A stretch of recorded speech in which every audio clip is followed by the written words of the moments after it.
But the truth is, it's a million miles from the reality of EU-Africa trade policy as it exists now, because our economic relations with Africa are simply a continuation of European colonialism, perpetuating exploitation by other means.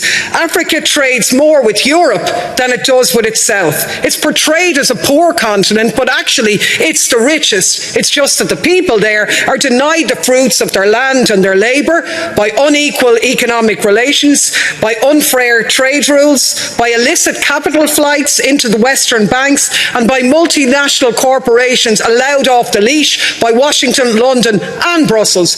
I don't think you'd have to be a genius to know that the last thing the Horn of Africa needs is more foreign military bases, more weapons and more European meddling.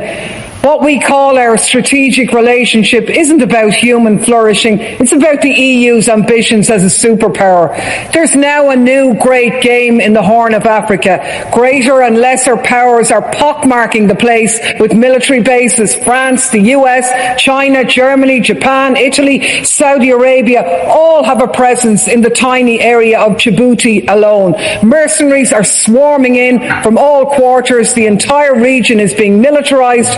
War is in the air.